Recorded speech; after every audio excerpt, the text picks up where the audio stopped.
लोकतंत्र का सबसे बड़ा आकर्षण उसका चुनावी पर्व है, जहां जनता राजा होती है और नेता दरबार में हाजिरी देते हैं। लेकिन इस हाजिरी के साथ एक ऐसी परंपरा भी जन्म ले चुकी है जो हर 5 साल में नई करवट लेती है, मुफ्त योजनाओं की बारिश। पर सवाल ये है कि क्या ये तोहफे वास्तव में जनता की जिंदगी बदलते हैं या लोकतंत्र की गाड़ी को रेवड़ी संस्कृति के गड्ढे में उतार देते हैं। तो चलिए इस सवाल को बिहार के हालिया चुनाव परिणाम और देश की ऐतिहासिक पृष्ठभूमि के जरिए आपको समझाते हैं। अब देखिए, बिहार में एनडीए की भारी जीत के बाद एक बार फिर से चुनावी रेवड़ियों पर बहस तेज हो गई। चुनाव से ठीक पहले प्रधानमंत्री नरेंद्र मोदी ने मुख्यमंत्री महिला रोजगार योजना का शुभारंभ किया, जिसके तहत महिलाओं को 10,000 रुपए की नगद सहायता दी गई। दावा था कि यह योजना महिलाओं को आत्मनिर्भर बनाने का प्रयास है, ताकि वे छोटे व्यवसाय के जरिए आर्थिक रूप से सक्षम बन सके। अब ये पहल आत्मनिर्भरता की दिशा में एक छोटा लेकिन महत्वपूर्ण कदम भी माना जा सकता है।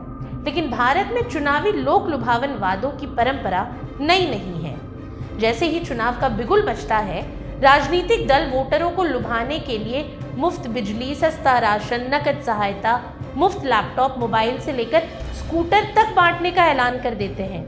अब ये वादे सुनने में जितने आकर्षक लगते हैं, उतनी ही बड़ी चिंताएं इनके पीछे छिपी होती हैं कि क्या ये योजनाएं वाकई जन कल्याण के उद्देश्य से बनाई जाती हैं या सत्ता में बने रहने का आसान रास्ता भर है।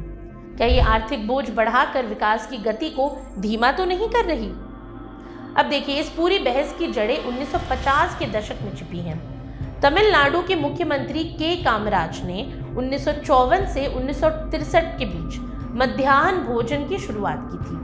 पक्षपात रहित, प्रभावी और वास्तविक सामाजिक बदलाव लाने की ये पहली बड़ी कोशिश थी। इस योजना का उद्देश्य गरीब बच्चों को शिक्षा की ओर आकर्षित करना था, लेकिन इसका राजनीतिक लाभ भी खूब मिला और यहीं से कई नेताओं को समझ आ गया कि सामाजिक संवेदनशीलता और चुनावी फायदा एक ही रास्ते पर साथ साथ चल सकते हैं। 1967 में डीएमके के संस्थापक CN अन्नादुराई ने 4.5 किलो चावल मात्र 1 रुपए में देने का वादा किया।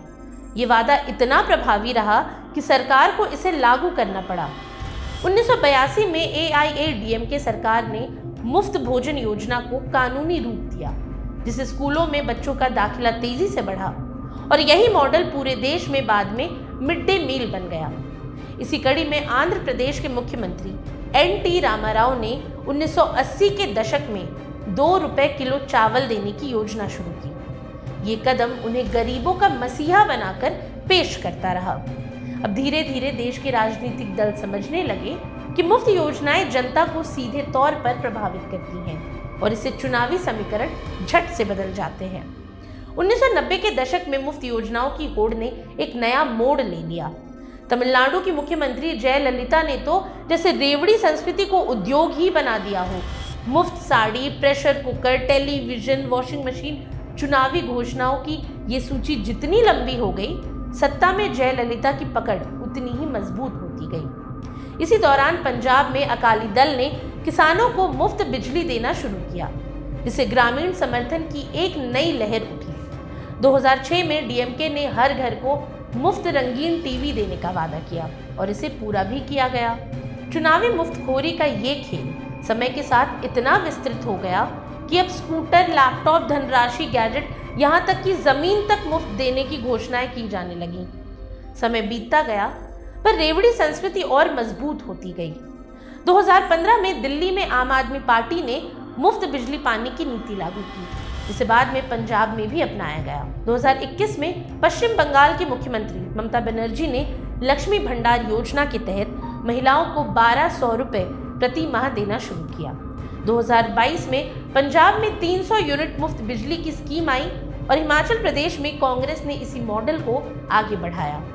गुजरात में भाजपा सरकार ने 500 करोड़ की गाय संरक्षण योजना और फ्री वाईफाई का ऐलान किया। 2023 में मध्य प्रदेश में लाडली बहन योजना, कर्नाटक में गृह लक्ष्मी, तमिलनाडु में मगलिर उड़िमाई योजना और महाराष्ट्र में माझी लाडकी बहन योजना के जरिए महिलाओं को मासिक आर्थिक सहायता दी जाने लगी। झारखंड और दिल्ली में भी इसी तरह की योजनाओं की घोषणा की गई है। अब अगर ऐसे देखा जाए तो ये योजनाएं जनता को तत्कालिक राहत तो देती ही हैं। कोई बिजली का बिल बचा लेता है, कोई महीने की सब्जी निकाल लेता है, कोई मोबाइल बाइक के खर्च से बच जाता है। लेकिन इनके पीछे छिपी आर्थिक सच्चाई ये है कि मुफ्त योजनाओं का बोझ आखिरकार सरकार की जेब यानी करदाताओं की कमाई पर ही पड़ता है। क्योंकि जब अरबों खरबों की योजनाएं लागू होती हैं तो उसी अनुपात में विकास बजट, शिक्षा, स्वास्थ्य, उद्योग और इंफ्रास्ट्रक्चर पर खर्च कम हो जाता है और ये बोझ लंबे समय में विकास की रफ्तार को धीमा कर देता है। हालांकि दक्षिण भारत इस बहस में एक दिलचस्प उदाहरण है। वहां मुफ्त योजनाओं के साथ साथ शिक्षा, स्वास्थ्य, उद्योग और निवेश पर भी जोर दिया गया। तमिलनाडु, कर्नाटक और केरल जैसे राज्यों ने एक संतुलन बनाया जहां सामाजिक सुरक्षा के साथ साथ आर्थिक मजबूती भी कायम रही। लेकिन आज भारत में चुनावी रेवड़ियों की होड़ नई ऊंचाइयों पर है। हर चुनाव में पार्टियां ऐसे वादे कर रही हैं मानो सरकार का खजाना असीमित हो। सवाल ये नहीं है कि इन योजनाओं से गरीबों को लाभ मिलता है या नहीं, सवाल ये है कि क्या ये योजनाएं लोगों को आत्मनिर्भर बना रही हैं या सरकार पर आश्रित कर रही हैं। और भारत के मतदाता और राजनीतिक दल दोनों को अब एक नई परिपक्वता की ओर बढ़ने की जरूरत है। जनता को समझना होगा कि भविष्य मुफ्त चीजों से नहीं बल्कि मजबूत शिक्षा, बेहतर स्वास्थ्य सेवाएं, उद्योगों में निवेश और रोजगार के अवसरों से बनता है। क्योंकि लोकतंत्र का असली सौंदर्य ये है कि जनता खुद अपने भविष्य का निर्माता होती है। लेकिन जब वोटर अपनी पसंद को सिर्फ मुफ्त योजनाओं के आधार पर तय करने लगता है तो लोकतंत्र का संतुलन भी डगमगाने लगता है। आज के लिए इतना ही। ये सामग्री आपके लिए जुटाई थी उर्वशी शेखर ने और वीडियो संयोजन किया था राहुल कुमार ने। ये वीडियो आपको कैसा लगा हमें कमेंट सेक्शन में ज़रूर बताएं और ऐसी तमाम रोचक जानकारियों के लिए बने रहिए स्वराज पोस्ट के साथ। और अब तक अगर आपने हमारे YouTube चैनल को सब्सक्राइब नहीं किया तो अभी जाकर करें और Facebook पर हमारे पेज को लाइक और फॉलो करना ना भूलें।